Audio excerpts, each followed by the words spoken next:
네, 시청자 여러분 안녕하십니까? 명쾌한 주 김현선입니다. 본격 시사 토크 명쾌한 주가 편안한 주말 오전 여러분과 함께합니다. 한 주간의 뜨거운 이슈를 명쾌하게 정리해보는 시간 명쾌한 주는 제주 MBC 유튜브 채널을 통해서도 시청할 수 있습니다. 명쾌한 주의 방송 내용은 제주 MBC와 제주의 소리 홈페이지에서 다시 확인할 수 있습니다. 명쾌한 주 지금 바로 시작합니다. 한 주간 화제가 된 뉴스를 정리해보는 더 이슈 코너입니다. 더 이슈는 제주 MBC와 제주의 소리의 협업으로 진행되고 있는데요. 오늘도 제주의 소리 문준영 기자와 함께하겠습니다. 어서 오세요, 문 기자. 네, 반갑습니다. 네, 이번 주 코로나19 확산세 아주 무섭습니다. 네. 예, 뭐 연일 두 자릿수 확진자가 계속 발생을 하고 있는데 확진자 추이 양상을 보면 좀 특징적인 게 있나요? 네, 14일 0시 기준으로 이번 7월 제주에서 네. 168명이 신규 확진을 받았습니다. 네네. 일평균 18명을 넘긴 건데요. 이번 확진자 중에 제주도민 또는 도내 거주자가 61.9%이고 나머지가 타 지역 거주자입니다. 연령대별로도 좀 특징이 있습니다. 수도권과 비슷한 양상인데요. 활동 반경이 넓은 20, 30대 중심으로 확산세가 퍼지고 있습니다. 연령대별 신규 확진자를 보면 30대가 가장 많았고 그다음이 네. 20대, 그다음이 40대 순이었습니다. 그렇군요. 그 변이 바이러스에 대한 우려도 커지고 있어요. 특히 그 전염력이 강한 걸로 알려진 델타 변이, 그 감염자도 발생을 했어요. 네, 맞습니다. 최근 감염자 중에서 6명에게서 네. 델타 변이 바이러스가 검출이 됐다는 소식이 나왔는데요. 확진자의 유전자 검사를 통해서 이 같은 결론이 나온 겁니다. 네. 제주도 방역 당국의 통계를 보면 2월부터 최근까지 감염자 890명 중 29.9%가 네. 변이 바이러스 감염자로 분류가 됐습니다. 네네. 여기에는 영국발 알파 변이 바이러스가 가장 많았고요. 그리고 델타 변이 바이러스 감염자, 그리고 남아프리카 공화국발 베타 변이 바이러스 감염자도 네. 있었습니다. 이젠 제주에서도 변이 바이러스가 만연해졌다. 그렇게 볼 수 있습니다. 그런 것 같습니다. 네. 예. 그런데 이번에 이제 확산세를 가만히 들여다보면 사실 가장 중심은 유흥주점발 확산이 아닌가 싶어요. 관련 확진자들이 계속 나오고 있어요. 네네, 맞습니다. 최근 확진세 주요 원인 크게 두 가지로 살펴볼 수가 있습니다. 네. 하나는 다른 지역 방문 혹은 다른 지역 확진자와 접촉한 어떤 외부 요인의 경우, 또 하나가 아까 말씀하셨던 유흥주점 집단 감염 사례입니다. 14일 0시 기준으로 168명 신규 확진자 중 58명이 유흥주점 관련 확진자인데요. 그렇군요. 유흥주점 종사자 그리고 방문자들 사이에서 확진세가 이어지고 있는 겁니다. 유흥주점은 접촉자 파악이 쉽지 않고 자연 환기도 어렵고 또 마스크를 착용하지 않는 경우가 많고 그리고 방문자들 사이에서 종사자 간 사이에서 거리 두기가 지켜지지 않는 경우가 많기 때문에 이런 확진이 계속되고 있는 것으로 보입니다. 네, 그 유흥주점들 특성이 아무래도 뭐 밀집, 밀접, 밀폐, 이 산밀 이런 특성이 있다 보니까 확진자들이 계속 번지는 거 아닌가 싶어요. 네네, 맞습니다. 그래서 도에서는 도내 전체 유흥업소 종사자를 대상으로 PCR, 유전자 증폭 검사를 시행해 왔습니다. 그리고 한번 검사를 받더라도 2주에 한 번씩은 유흥시설 종사자들은 꼭 받도록 이렇게 안내를 하고 있고요. 네. 또 이번 달 문제가 난 유흥주점 4곳에 대한 동선을 공개하고 방문자들에 대해서는 진단검사를 꼭 받을 것을 안내하고 있습니다. 네. 근데 이미 이제 한번 번지기 시작하다 보니까 그 확산 고리를 끊기가 쉽지 않아 보입니다. 그래서 제주도가 이제 유흥주점들 대상으로, 유흥업소들 대상으로 무기한 집합 제한 조치를 내렸어요. 아무래도 이런 고민에서 내린 결론인 것 같습니다. 네, 제주도가 도내 유흥주점 1,356곳에 대한 영업을 금지하는 집합 금지 행정 명령을 내렸습니다. 네. 말 그대로 문을 닫고 영업을 할 수 없다는 의미인데요. 유흥주점, 단란주점, 클럽이 여기에 해당이 됩니다. 여기 시작 시점이 15일 0시부터 적용이 됐고요. 네. 원천 차단을 위해서 별도의 종료 시점 따로 설정하지 않았습니다. 언제가 될지 모른다는 얘기죠. 올해 초에도 1월부터 2월 중순까지 유흥시설에 대해서 집합금지 명령을 내린 적이 있는데 이렇게 따져보면 5개월 만에 다시 절차가 진행이 된 겁니다. 저 금지 명령이 내려지기 직전에는 밤 10시까지 운영이 가능했었습니다. 다만 이제는 아예 문을 닫고 운영을 할 수 없게 된 겁니다.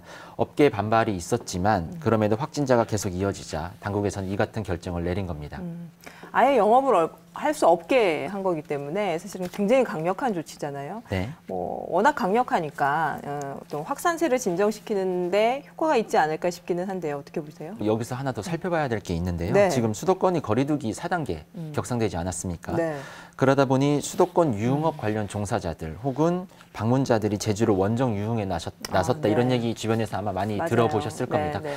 제주도는 좀 신빙성이 있는 것으로 보고 이번 집합 금지와 함께 단속도 병행하기로 한 것이어서 어느 정도 효과가 있을 것으로 네. 예상되고 있습니다.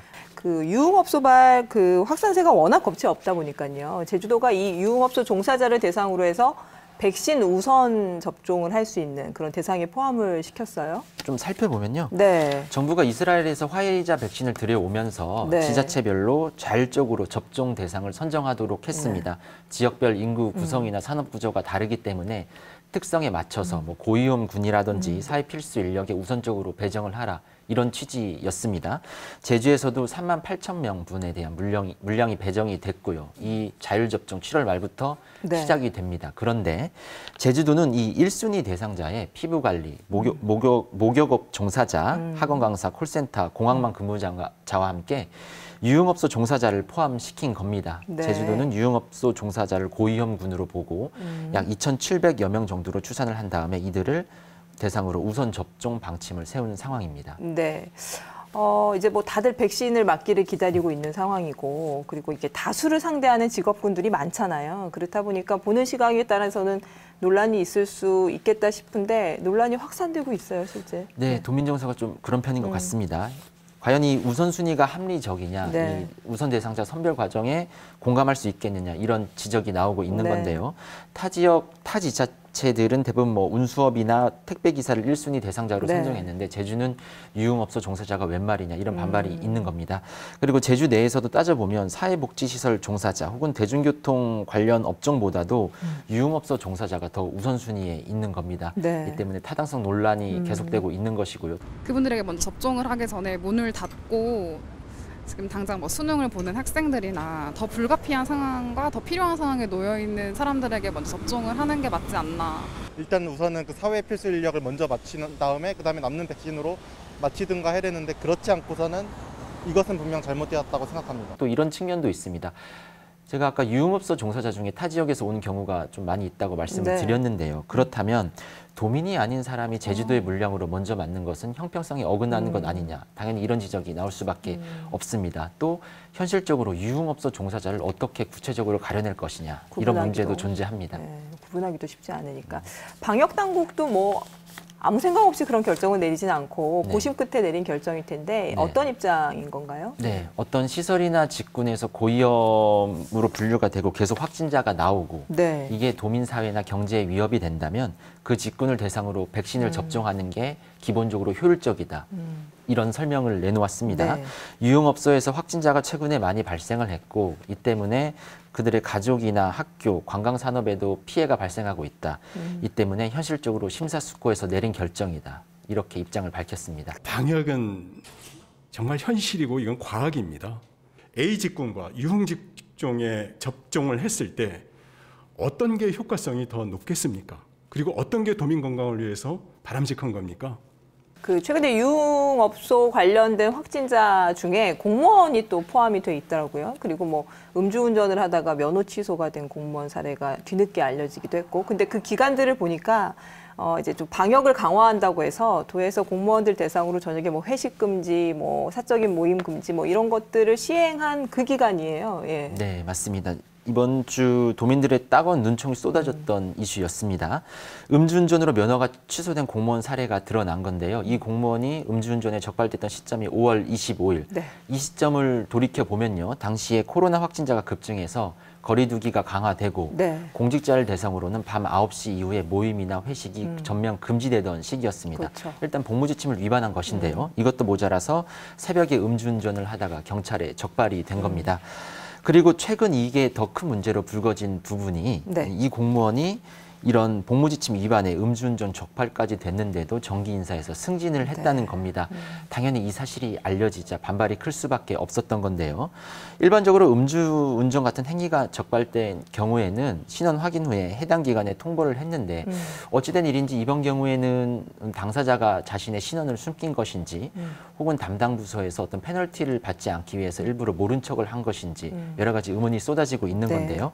현재 감사위원회가 이 사안에 대한 조사를 진행 중입니다. 그리고 논란이 된 게 한 가지 더 있었습니다. 네.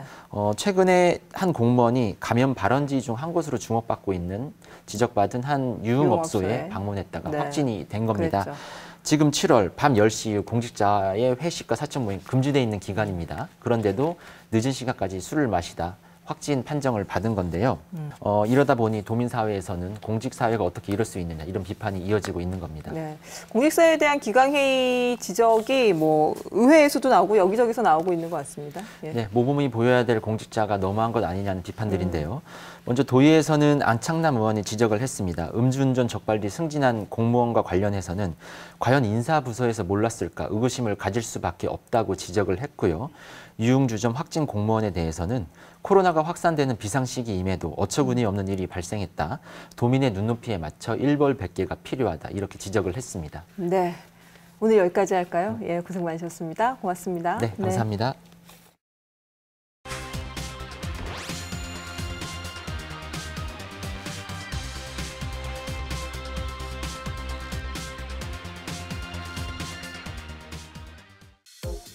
네, 내년 3월이면 대통령 선거가 치러지죠. 지난 12일부터 예비 후보 등록도 시작이 됐는데요. 여야 모두 대선 후보 선출을 위한 경선 레이스에 돌입을 했습니다. 오늘 이슈 토크에서는 여야의 대선 경선 관련된 이야기와 제주 지역 분위기는 어떤지 패널들과 이야기 나눠보도록 하겠습니다. 어서 들어오십시오. 네, 안녕하세요. 네, 좀 엄청 덥죠? 네. 덥습니다.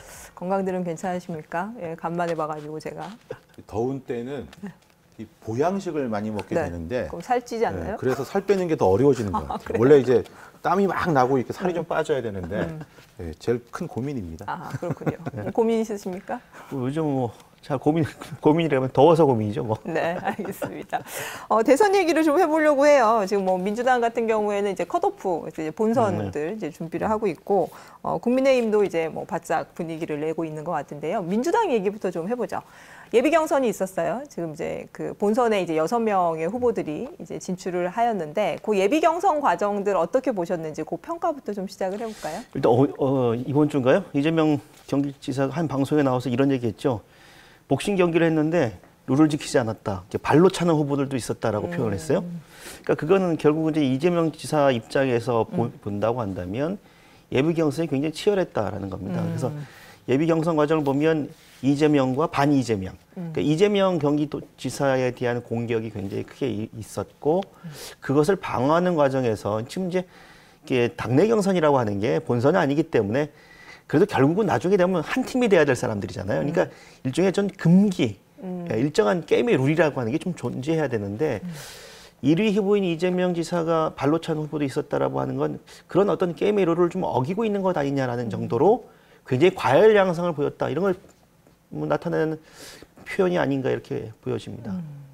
저는 이제 아까 뭐 이재명 지사가 이제 그 복싱이라는 그 은유를 썼으니까 저는 사실 이종격투기라고 생각하거든요. 그러니까 저도 이제 후보로서 선거를 뛰어봤고 또 당내 경선도 계속 치러봤기 때문에 그러니까 이 선거라고 하는 것은 일정한 룰을 가지고 하기에는 당사자들이 생명을 걸고 하는 전쟁하고 비슷한 것 같습니다. 그렇기 때문에 그 어떤 룰을 지킨다는 것은 결국은 선거를 관리하는 선관위 쪽에서 그걸 해주셔야 되는데 그런 측면에서 민주당이 현재 그 경선 흥행이 아직 이렇게 충분히 올라가지 못했기 때문에 오히려 그런 것들을 놔둔 것도 있지 않겠느냐. 그러니까, 잡음이 돼야 되는데. 예, 그렇죠. 그러니까 어떻게 보면 뭐 노이즈 마케팅을 하는 경우도 있듯이 그렇게 해서 이번에 좀 거친 언사들이 오고 간 것 같긴 합니다. 그러니까 근데 보면 경선 흥행을 염두에 둔다면 예상보다는 흥행을 좀 못한 게 아닌가라는 그렇죠. 생각이 들어요. 왜냐하면 특히 2차과 3차 토론회는 밤 11시에 하니까 했으니까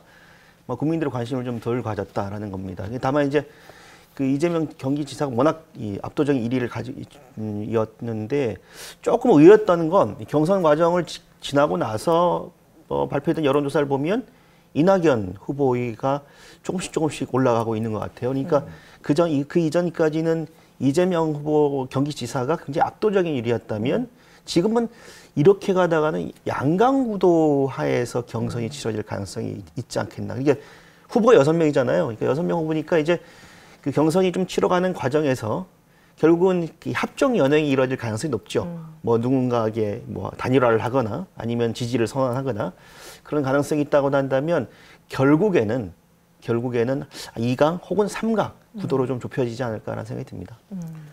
경선 구도에서 가장 바람직한 건 제가 볼 때는 3강 체제인 것 같아요. 그러니까 2강이 돼버리면 서로 이제 건너지 못하는 강들이 있는데 3강이 되었을 때 하다못해 뭐 2강 1중 뭐 이렇게 해도 그러니까 약이 돼버리면 사실 의미가 별로 없고 그런 측면에서 이재명 지사의 독주를 막기 위한 반의 연대가 사실 이번에 효과를 본 거라고 저는 생각합니다. 그러니까 다만 그 효과를 봤는데 그 효과의 성과물을 누가 챙겼느냐?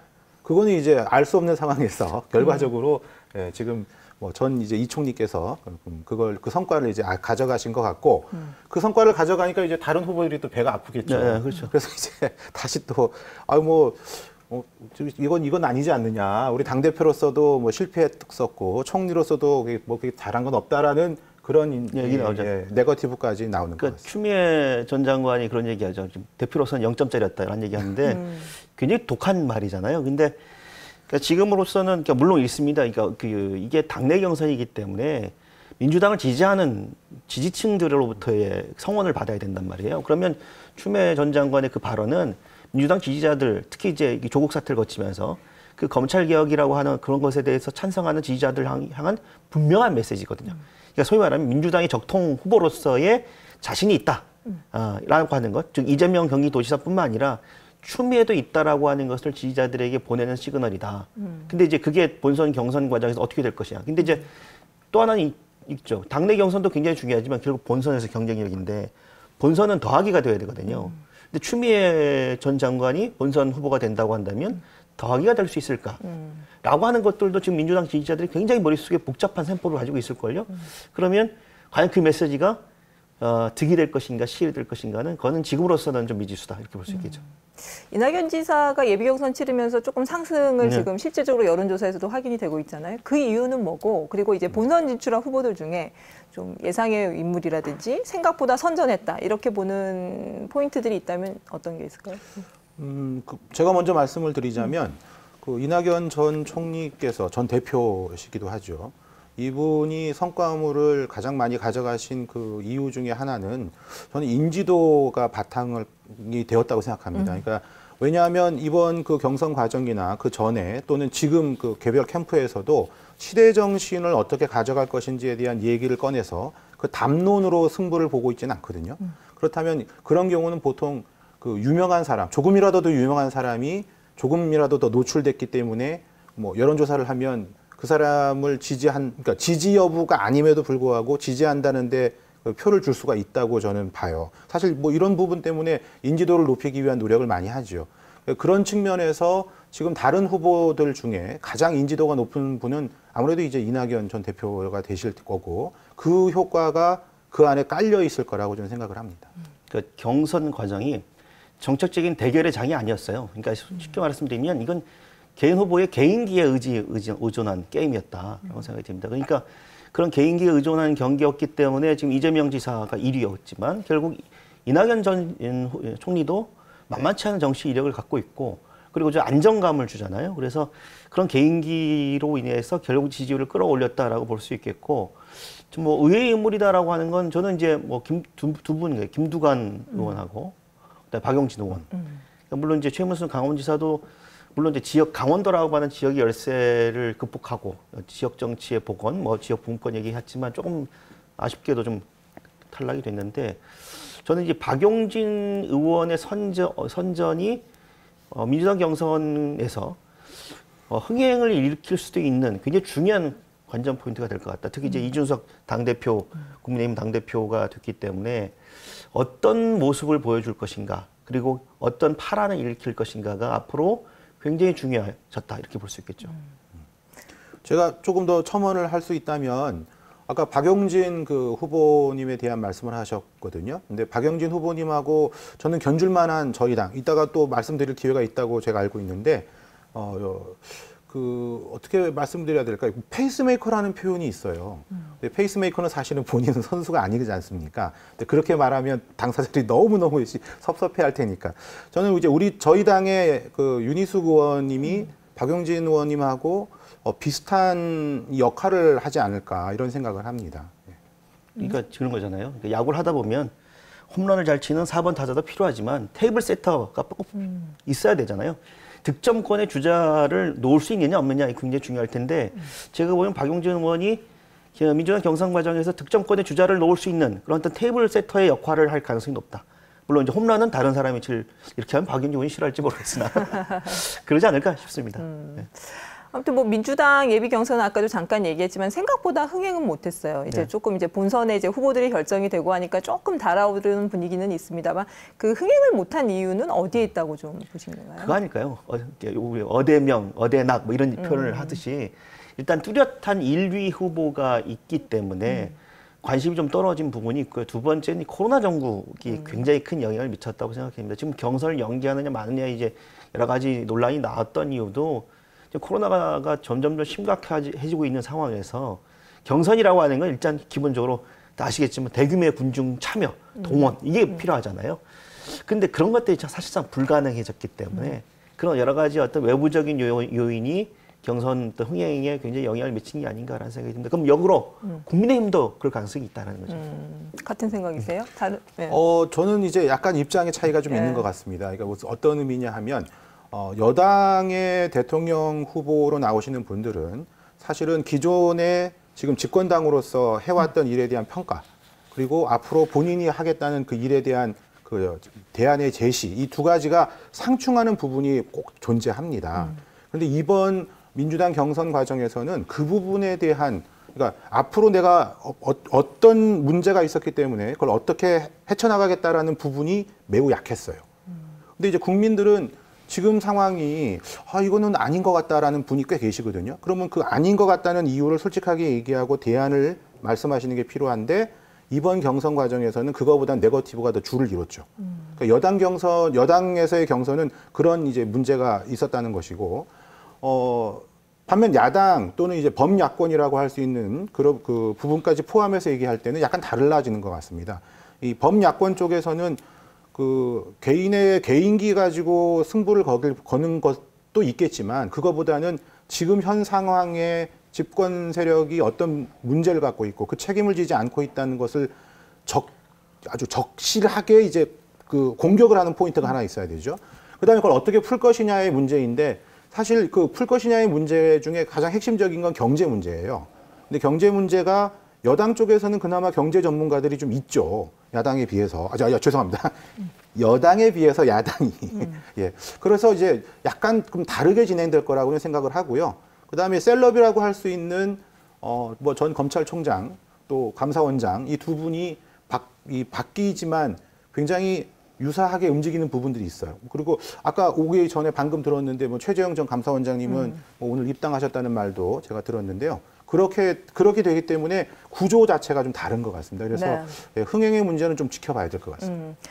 자, 그러면 민주당의 본선 전망을 좀 해보죠. 어떻게 진행이 될까? 네. 뭐 주문을 한번 외워야 되는 거 아닙니까? 근데 어떻게 예상하기는 쉽지 않을 것 같고요. 네. 다만 아까 말씀드렸지만 이게 이제 결선 투표가 진행되느냐 안 되느냐가 굉장히 의외의 변수가 될 수 있을 것 같다. 그러니까 지금 1위를 달리고 있는 이재명 경기도지사 같은 경우는 결선 투표 없이 그냥 과반 득표로 해서 압도적인 승리를 거둬야 된다라고 생각하고 있는 것 같고 2위, 3위 후보로 쳐져 있는 다른 후보들은 결선 투표만 할 수 있다고 한다면 막판 뒤집기도 가능하지 않을까. 왜냐하면 그렇게 결선 투표가 된다면 다른 후보들의 지지를 얻을 수 있기 때문이잖아요.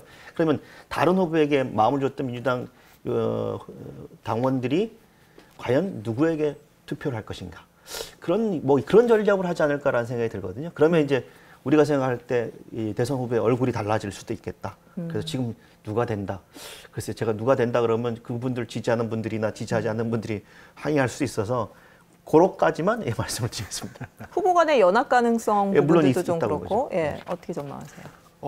경선 후보 사이의 연합은 그건 뭐 우리가 이제 경험해 본 바에 의하면 늘 있었던 일이죠. 그러니까 늘 있었다는 말은 무슨 뜻이냐면 경선 과정에서 서로의 이제 그 이해 득실 관계를 따질 수밖에 없고 그 과정에서 본인의 생각과 유사한 생각을 갖고 있는 분, 뭐 플러스 알파가 있긴 하겠습니다만은 그런 측면에서 합종 연행 또는 이합 집산은 반드시 있습니다. 그래서 결선 투표제가 있느냐 없느냐가 흥행하고도 직결되는 문제이고 또 본선에서의 경쟁력하고도 연결되기 때문에 저는 뭐 결선 투표제를 하지 않을까. 다만 이제 결선 투표 가기 전에 과반을 이미 넘어버렸으면 그건 결선 투표가 없는 것이죠. 예. 네, 국민의힘 얘기로 좀 넘어가 볼까요? 이제 국민의힘도 12일부터 당내 경선 예비 후보 등록을 받고 있어요. 그래서 이제 뭐 일부는 지금 이미 뭐 이렇게 진행을 하기도 했고, 또 이제 국민의힘은 좀 특이한 게 장외 주자들이 또 어떻게 될 것이냐의 문제 있잖아요. 지금 뭐 분위기나 이런 부분들은 어떻게 보고 계신가요? 네.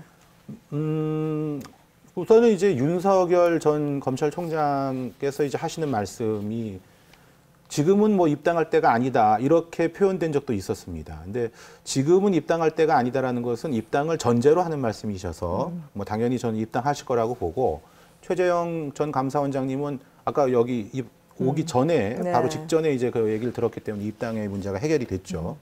그러면 이 두 분이 이제 뭐 장외라는 것을 전제로 우선 말씀드리겠습니다. 한 분은 입당하셨지만 장외에서 어떤 활동을 벌이느냐가 한계를 가지고 있다는 것을 곧 아실 거라고 저는 생각했어요. 그건 어떤 의미냐 하면 장외에 계시면 보호막이 없습니다.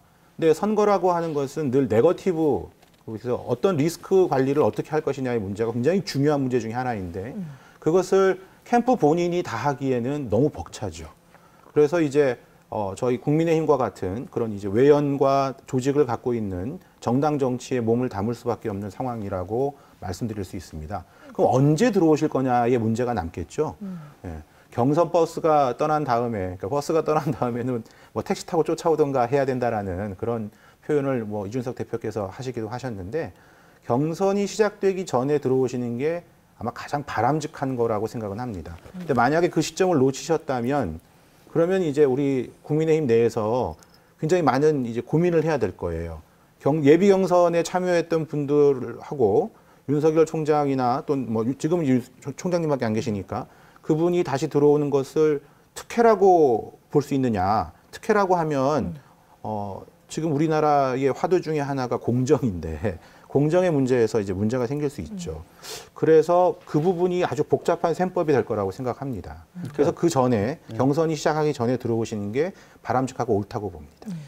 언제 합류할 것이냐. 그러니까 아까 부산일 변호사 말씀하셨지만 조만간 가야 될 것 같아요. 왜냐하면 이렇게 밖에 있으면 집 밖을 나가면 고생이잖아요. 그러니까 굉장히 많은 리스크가 있을 수 있다. 최근에는 이제 윤석열 전 총장의 부인과 관련해서, 그러니까 부인이 이상한 뭐 듣도 보도 못하는 매체랑 인터뷰를 해가지고 뭐 지라시라고 하는 정보지에 돌고 있는 여러 가지 이야기들을 했잖아요. 그러니까 이건 뭐냐면 당에 들어가 버리면 그런 것들을 관리를 해줄 겁니다. 국민의힘도 같은 경우도 선거 전문가들이 얼마나 많습니까?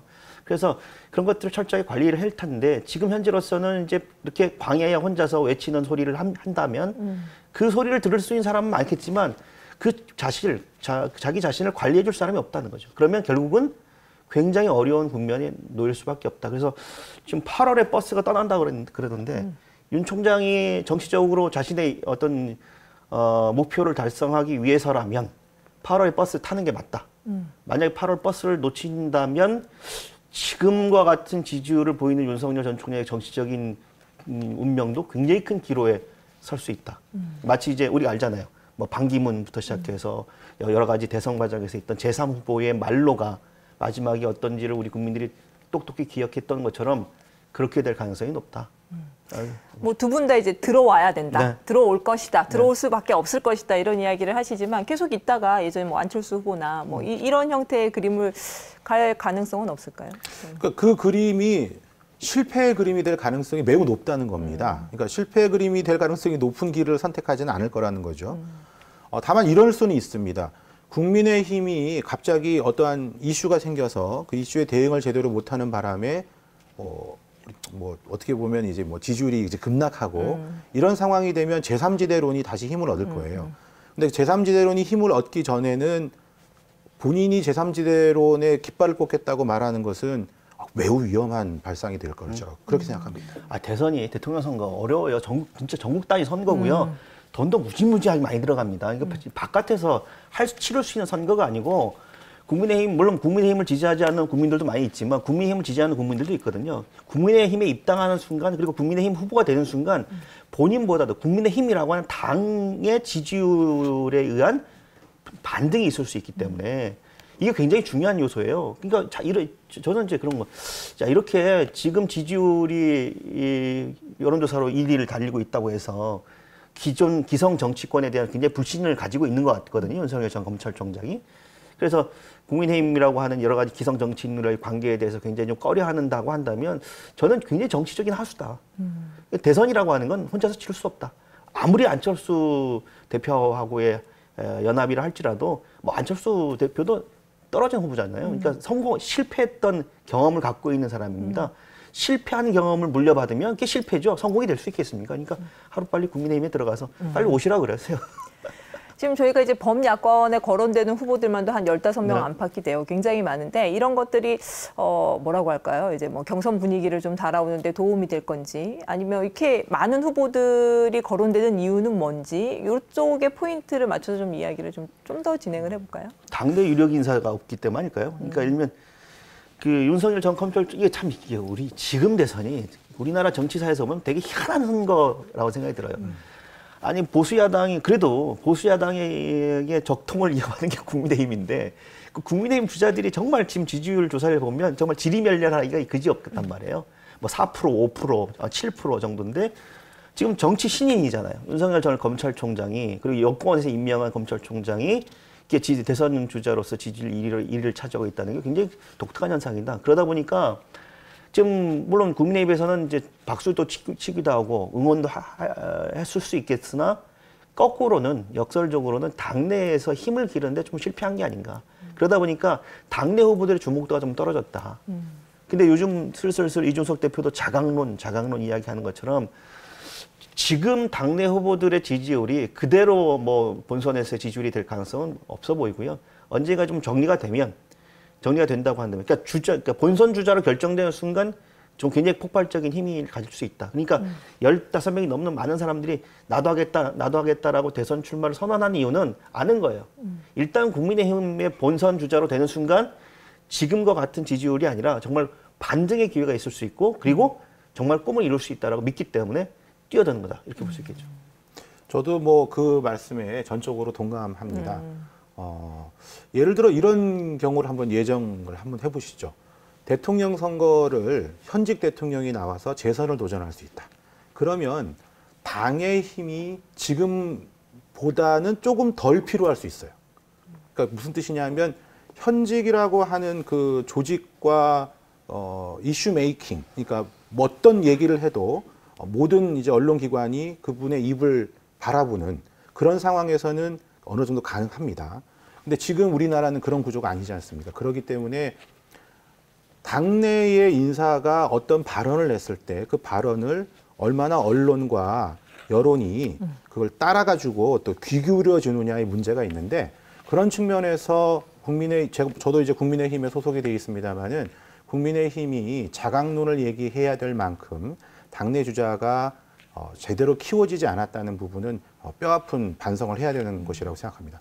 근데 이 반성에서 그럼 각 후보들에 대해서 우리가 뭐 어떤 것들을 기대해야 되느냐의 문제를 다시 말씀드릴 수가 있는데 대통령 선거는 사실 우리나라의 앞으로 가야 될 방향을 결정하는 굉장히 중요한 선거 아닙니까? 그러면 그런 선거에서는 본인의 비전을 가지고 승부를 걸 수 있을 만한 얘기들이 나와야 돼요. 근데 지금 뭐 여당 쪽도 비슷하긴 합니다. 그런데 저희 국민의힘 쪽에서 움직이고 있는 여러 대권 후보분들이 우리나라의 미래를 어떻게 책임지겠다라고 하는 명확한 그런 담론을 제시한 적이 있는지 한번 후보들 스스로 자문을 해보실 필요가 있다고 봐요. 저는 그런 측면에서 저희 국민의힘에서 대선 후보가 되고자 하는 분들은 본인이 가지고 있는 그런 미래 비전과 과거에 매몰되지 않은 그러니까 미래지향적인 그런 모습을 보여주시는 것이 본선 후보로 올라갈 가능성도 높이고 또 올라간 다음에도 대안 세력으로서 자리매김되어 당선 가능성을 높인다고 봅니다. 지금 장외에서 활동하시고 있는 윤석열 전 총장이나 이제 막 들어오신 최재형 전 감사원장님도 똑같은 이유로 그게 필요하다고 생각합니다. 네. 그래도 이제 국민의힘 쪽은 아까 얘기한 장외 주자들이 좀 있고 이것 때문에 관심을 지금 끌고 있잖아요. 그렇죠. 그래서 사실 민주당보다는 예비 경선 단계에서부터 조금 더 많은 국민들의 관심을 갖고 흥행할 여지들이 좀 있지 않을까 보는데 그건 어떻게 생각하세요? 원래 수성하는 쪽보다 도전하는 쪽이 관심을 더 받게 돼 있죠. 그래서 뭐 국민적인 관심이나 흥행 이런 부분들이 끌 수 있겠죠. 근데 이제 결국은 중요한 거는 본선에서의 대결이기 때문에 본선 대결은 결국 우리가 많이 하지만 정치공학적으로 51대 49의 싸움이라 그러는데 쉽지 않은 싸움이고요. 그렇게 되면 아마 당 차원에서도 특히 지지자들도 정말 전력을 다해서 싸울 수밖에 없기 때문에 구도는 좀 달라질 수 있다 이렇게 봅니다. 네. 국민의힘 이 주자들 중에 빼놓을 수 없는 분이 한 분 계시죠. 예, 원희룡 제주지사. 예.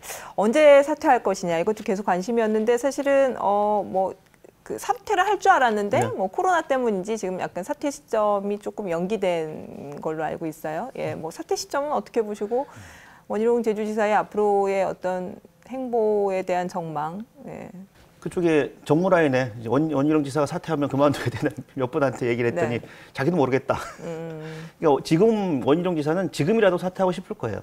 다만 그렇죠. 이제 문제는 뭐냐면 지금 제주 지역이나 전국적으로 코로나 상황이 쉽지 않아서 지금 상황에서 사퇴를 해버리면 일종의 어떤 정치적인 책임에 대한 비판이 일 가능성이 대단히 높죠. 그래서 그런 것들 때문에 지금 사퇴 시기가 좀 늦춰지는 것 아닌가라는 생각이 들고 예전 뭐 보니까 7월 초에 한다, 뭐 기자회견까지 준비되어 있다, 뭐 관덕정에서 한다, 뭐 여기까지 구체적인 장소까지 나왔었는데 결국 미뤄진 거는 코로나다. 근데 지금 원희룡 지사의 마음은 우리 하잖아, 마음은 콩밭에 가 있다. 당내에서는 어떻게 원희룡 지사와 좀 교감이 있으세요? 이 사퇴 시점에 대해서? 사퇴 시점과 관련해서 원 지사님께서는 아마 뭐 여러 가지 조언을 듣고 계신 거는 분명한 것 같은데 그 결정과 관련해서는 본인이 그 모든 책임을 져야 되시기 때문에 본인이 결정하는 것을 주변이 이제 기다리고 있는 것 같습니다. 근데 저는 개인적으로는 원희룡 지사께서 지사직을 사퇴를 안 했으면 좋겠어요. 그러니까 안 했으면 좋겠다는 건 대선 후보로 나가지 말라는 이런 의미가 아니라 사퇴 시점이라고 하는 것은 결국 이 정치적인 흐름에서 사퇴 시점이 이제 결정이 된다고 저는 보는 겁니다. 그러니까 본인이 어느 시점에서 나는 사퇴를 하고 그 사퇴라는 것을 뭐 어떻게 보면 기폭제로 본인의 이제 정치적인 역량을 더 발휘할 수 있는 그 포인트라고 생각을 안 했으면 더 좋겠다. 그 이유는 이제 지금 우리 국민의힘 내부의 여러 그 후보군들이 예비 후보를 하루라도 먼저 등록해서 먼저 뛰면 이게 올라가는 그런 구조가 아니라는 그 전제에서 말씀을 드리는 겁니다. 그러니까 우리 국회의원 후보나 또는 뭐 심지어 도의원 후보들 같은 경우에도 예비 후보 등록을 한 다음에 명함도 돌릴 수 있고 본인의 인지도를 올릴 수 있기 때문에 예비 후보 등록을 빨리 하려는 그런 움직임들이 분명히 있습니다. 그런데 대통령 후보는 명함 돌려가지고 인지도 올리는 것도 아니고 또 그 예비 후보로 등록했기 때문에 사람들이 더 이제 주목해 주는 것도 아니거든요. 그런 측면에서 결국은 본인이 가지고 있는 정치적 역량을 극대화하는 데 있어서 지사직이 분명히 제약은 있습니다. 그런데 그 제약은 있지만 본인이 그 책임을 오히려 더 이게 나는 이 지사직을 유지하는 그 책임 그리고 그로 인한 불이익을 감수하겠다라고 하는 모습이 오히려 더 국민들한테 다가갈 수 있는 그런 모습이 아니겠느냐라는 생각을 저는 갖고 있어서 그 시점을 본인이 언제로 하겠다라고 결정하지 마시고 정치적인 흐름이 가는 과정에서 자연스럽게 드러나는 그 시점에 사퇴를 하시는 것이 더 좋을 것 같다. 말씀을 잘하셨어요. 그러니까 이거잖아요. 참 답답한 게, 그러니까 이게 우리가 사는 게 우리 인생도 자기 뜻대로 잘 안 됩니다. 정치는 더더구나 그렇죠. 그러니까 뭐 정치적으로만 생각한다면 뭐 제주도지사로서 하고 하는 공적인 책임은 좀 뒤로 밀어두고 정치적인 어떤 거 공학적으로 생각한다 하더라도 일단 차악의, 그러니까 최악의 경우는 좀 남겨둬야 될 텐데 지금처럼 돼서 예를 들면 경선 컷오프에서 최악의 경우에 컷오프에서 떨어지고 뭐 그렇게 한다고 한다면 그 원희룡 도지사 입장에서는 진짜 우리 이런 말 많이 하지 않습니까? 낙동강 오리 많이 할 텐데 정치적으로 굉장히 곤란해질 수도 있다. 그렇다고 한다면 다시 제주도에서 결국 기댈 때는 그러니까 원희룡 도지사가 도지사를 2번이나 했기 때문에 정치적으로 기댈 때는 저희 도민들밖에 없거든요. 근데 이런 식의 정치적인 선택을 한다는 게 과연 도민들로부터 어떤 판단을 받을 것인가라고 하는 것까지 결부되면 제가 생각할 때는 그래서 아까 부사일 변호사 말씀하신 것처럼 사퇴라고 하는 건 굉장히 좀 안 좋은 경우의 수의 같아요. 그러니까 지금이라도 가서 말씀을 드리세요. 그만 안 두시는 게 네. 도정에 집중하시는 게 도움이 된다. 뭐 살짝 얘기가 나와서 그런데 자, 원 지사님 컷오프는 통과할지 경선에서는 어떻게 선전할 수 있을지 어떻게 전망하십니까? 제가 먼저 말씀을 드리면은요. 저는 원희룡 지사께서는 컷오프를 통과하실 거라고 저는 강하게 확신을 합니다. 그 이유가 우선 토론에 굉장히 강하신데 그 토론에 강하다는 것은 굉장히 많은 이슈에 대해서 오랫동안 고민을 해오셨기 때문에 이게 축적되어 있기 때문에 그런 거거든요. 즉 아까 처음에 말씀드렸던 우리나라가 앞으로 어떻게 가야 되는지에 대한 비전을 제시함에 있어서 원희룡 지사께서 설득력 있는 표현으로 유권자들을 설득할 것이다. 그렇기 때문에 지금의 낮은 지지율은 크게 문제가 되지 않는다고 보는 겁니다. 그리고 이제 본선으로 그렇게 해서 올라갔을 때는 더 이게 시너지 효과를 발휘할 거라고 봐요. 저는 그런 측면에서 우리 국민의힘의 여러 이제 후보분들이 계신데 그 후보분들을 놓고 볼 때 이게 뭐 특정인에 대한 이제 호불호는 아닙니다. 유승민 전 의원 같은 경우에도 강점을 갖고 있다고 봅니다. 네. 예, 그리고 아까 윤희숙 의원 말씀도 드렸는데 윤희숙 의원께서는 본인이 이제 후보가 될 가능성이 현재는 매우 낮죠. 그럼에도 불구하고 차기 대선에서 저는 경제 문제가 늘 중요한 이슈였습니다만은 굉장히 중요한 이슈가 될 것이고 그 경제 이슈에서 두각을 나타낼 사람은 이 세 사람이다. 예, 그러니까 누가 후보가 되느냐 마느냐의 문제를 떠나서 그래서 예비 경선을 통과할 가능성이 저는 원희룡 지사께서 매우 높다고 보고 있습니다. 그러니까 아까 민주당 경선 과정도 말씀하셨지만 그러니까 정책적인 대결은 경선 과정에서 크게 중요하지 않아요. 결국은 두 가지죠. 하나는 인지도와 개인기. 근데 그 인지도와 개인기에서 원희룡 지사가 어떻게 보수 유권자들에게 돌파할 거냐라고 하는 측면을 본다고 한다면 지금으로서는 쉽지 않아 보인다라는 겁니다. 그래서 만약에 컷오프를 통과한다면 턱걸이로 통과할 가능성이 있고 제 생각에는 그보다는 컷오프에서 떨어질 가능성도 상당히 높아 보인다라는 겁니다. 지금 같은 수준이라고 한다면 그리고 특히 이제 이 대선 후보가 된다는 것, 특히 이제 보수 유권자들 마음을 움직인다는 건 대선 이 보수 진영이 텃밭이라고 할 수 있는 이 영남 지방에서의 어떤 지지들 이런 것도 그리고 더 나아가서 수도권 유권자들의 특히 당심들을 움직여야 될 텐데 과연 그런 선택을 보수 유권자들이 할 것인가라고 하는 것들. 그러니까 더불어민주당 지지자들도 대단히 전략적인 선택을 하는 것처럼 이 국민의힘 지지하는 지지자들도 대단히 전략적인 선택을 할 거란 말이에요. 그리고 또 하나의 변수는 윤석열 전 검찰총장이란 변수가 있기 때문에 쉽지 않다. 그래서 제가 아까 말씀드렸지만 뭐 사퇴하는 건 본인의 마음이니까 뭐 말릴 수 없겠으나 그동안 우리 정의 있지 않습니까? 미워하는 것도 정의라고. 그 정을 생각한다면 늘 최악의 경우를 좀 생각해 하시는 게 그럼 여지를 남겨두는 게 좋지 않을까? 그런 생각을 좀 해봅니다. 이제 어쨌거나 이제 대선 출마를 했고, 그 다음에 이제 이후에 경선이 진행된 이후에 원 지사의 어떤 그 중앙당 내에서의 입지라든지 중앙 정치 무대에서의 어떤 그런 입지나 이런 부분들은 앞으로 어떻게 전망을 좀 하세요? 예. 우선 이제 원희룡 지사께서 정치 생활을 꽤 오래 하셨죠. 그래서 당내 입지가 뭐 도민분들이 어떻게 생각하시는지 모르겠습니다만은 뭐 일각에서 우려할 만큼 그렇게 허술하지는 않습니다. 굉장히 탄탄한 조직이라고 표현하는 것보다는 지지 기반들을 이렇게 넓힌 거는 분명히 있습니다. 그리고 영호남 쪽에 저희 국민의힘의 이렇게 지지율이 좀 높죠. 네. 근데 영호남 쪽의 의원분들하고도 꽤 오랫동안 같이 이제 일도 해왔었고 또 팀워크도 맞춰보고 있는 걸로 알고 있습니다. 대선이라고 하는 큰 이제 이슈를 앞두고 런닝메이트의 뭐라 그럴까요? 이게 호흡을 맞춰본다는 정도까지 지금 충분히 이제 성숙돼가는 과정이라고 보는데 다만 이게 이제 민심으로 어떻게 반영될 것이냐 이거는 이제 시간이 좀 더 필요하겠죠. 그래서 하루하루 더 빨리 이 대통령 후보로서의 모습을 더 많이 보여주고 싶은 것이 이제 사퇴하고 연결이 되는 거라고 생각을 합니다. 그러니까 당내 지지 기반이 그렇게 낮지는 않다. 그렇기 때문에 저는 이제 그 예비 경선을 통과할 가능성이 매우 높다고 보는 것이고, 또 예비 경선을 통과하는 걸 높게 보기 때문에 향후 정치 행보와 관련해서는 만약에 이제 후보가 되지 못한다 하더라도 자기가 국민의힘에서 차지하는 이 역량 부분이 있는 거죠.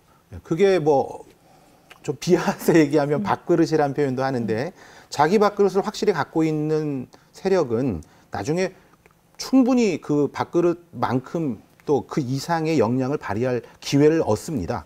그러면 이제 저희 국민의힘이 만약에 정권을 다시 찾아왔다. 그러면은 그 찾아온 정권 하에서 큰 역할을 할 수 있는 기회까지 올 거라고 생각합니다. 김 박사님은 어떻게 전망하세요? 글쎄요, 그러니까 아까 얘기했지만 저는 쉽지 않다. 쉽지 않습니다. 그래서 아니 이제 뭐 혹시나 이제 후보가 되지 못한다고 했을 네. 때, 예. 뭐 그러면은 결국은 할 수 있는 일이 이제 정권을 교체를 위해서 좀 하나의 미랄이 되겠다라고 말씀하시겠죠. 그래서 일정한 정치 역할을 할 수밖에 없고 제주도로 돌아오기는 어렵지 않겠습니까? 그래서 뭐 이제 중앙 정치 무대로 가셨으니까 거기 계셔야겠죠. 뭐. 네. 자, 그러면 우리가 양당의 대선 후보 누가 될까 한번 점을 쳐볼까요? 무슨 타짜 대사처럼 뭐 아수라 말발타 뭐 어떻게 보세요? 주문을 외워야 되는지도 이게 모르겠는데. 굉장히 어려운 문제죠. 네. 예. 지금 현재 구도만 가지고 얘기하면 특정인 뭐 두세 사람이 나올 겁니다. 근데 앞으로 이제 벌어질 여러 가지 지금 예측하지 못하는 그런 변수들을 고려할 때 누가 될 것인지를 찍는 거는 그냥 우리 흔히 말하는 마구리 팍 찍는 건데, 네. 저는 개인적인 바람은 제가 좋아하는 이 드라마 대사인데요. 미국 드라마 대사인데, 우리들 중에 한 사람이 우리를 대표하는데 자부심을 갖는다, 이런 얘기가 있습니다. 저 고향이 제주여서 마찬가지로 우리들 중에 한 사람이 우리를 대표하기를 바라는 마음이 제일 큰데, 그게 되면 좋고요, 정말로. 잘 넘어가셨어요. 네, 김 박사님. 넘어가기 쉽지 않은데. 근데 저는 뭐 이런 거 더불어민주당은 이재명 경기도지사가 될 가능성이 대단히 높다. 물론 이제 뭐 이낙연 전 총리하고 양강 구도일 텐데 뭐 근소한 차이로 좀 앞서가지 않을까라는 생각이 들고, 국민의힘 내에서는 지금 뭐 1위 후보인 윤석열 전 검찰총장은 글쎄요, 지금 상당히 위태로워 보인다라는 겁니다. 왜냐하면 일단 정치 신인이고 여러 가지 검증 과정을 돌파할 수 있을 것인가라고 하는 우려가 좀 들기 때문에 오히려 국민의힘 내부에서 탄탄히 정치적인 입지를 굳혀온 뭐 유승민 의원이라든지 전 의원이라든지 지금 홍준표 의원이라든지 이런 분들 중에 한 분이 국민의힘 주자가 될 가능성이 높지 않을까라는 생각을 좀 합니다. 그렇군요. 자, 그러면 이제 시간이 다 돼서 네. 프로그램을 마무리를 해야 되는데요. 마지막으로 좀 이렇게 메시지를 전달하고 싶은 분들에게 제가 먼저 깨톡을 할까요? 전달하면서 네. 김 박사님 먼저 하시겠어요? 네. 예, 어느 분한테? 우리 원희룡 지사님 이제 마지막 네. 깨톡이 될 가능성이 대단히 높아 보입니다. 뭐 원 지사님 마지막 깨톡인데 마지막이라고 단언하진 않고 네. 가능성이 높습니다. 네, 마지막 대선은 정치 국면에서 가장 중요한 게 외연 확장이죠. 대선은 뺄셈의 정치가 아니고 덧셈의 정치라고 많은 분들이 이야기합니다. 제주에서 보내줬던 두 번의 도지사 재임 기간 동안 원희룡 도지사께서 덧셈의 정치를 하셨는지 뺄셈의 정치를 하셨는지는 누구보다 본인이 잘 아실 거라고 생각하는데요. 대한민국을 경영하시겠다고 하셨으니까 이 두 번의 재임 기간 동안 제주의 역사도 만만치 않습니다. 이 만만치 않았던 제주 역사에서 과연 무엇을 배웠는지, 그리고 어떤 잘못을 했는지, 그리고 성과는 무엇인지 좀 더 자기 반성과 성찰이 먼저 돼야 되지 않을까. 그런 게 먼저 하시면 잘 보내드리겠습니다. 네. 네. 저는 여야를 떠나서 모든 대선 후보가 되고자 하시는 분들에게 깨톡을 보내고 싶은데요. 네. 코로나19가 처음 시작될 때는 우리의 이제 건강과 생명의 문제로 거기에 몰입이 돼 있었습니다. 그리고 지금 또 다시 4차 대유행이 온다고 하는데 여전히 우리에게는 건강과 생명의 문제가 첫 번째 이슈가 되고 있습니다. 근데 그 연이어서 두 번째 이슈는 참 먹고 살기 힘들어졌죠. 대선 후보로 나오시는 모든 분들, 우리가 어떻게 먹고 살면 좋을지, 5년 뒤에는 또 뭘 가지고 우리가 벌어먹고 살 것인지, 그런 얘기들을 이번 공간에서 꼭 해주시기 바랍니다. 두 번째 얘기가 너무 적은 것 같아요. 많이 좀 우리 먹고 살는 방법 좀 찾아주십시오. 네. 시청자 여러분들은 어떻게 보셨는지 모르겠습니다. 편안한 토요일 오전에 함께한 명쾌 한 주, 다음 주에도 유쾌한 시사 토크로 찾아오겠습니다. 저는 다음 시간에 뵙겠습니다. 고맙습니다.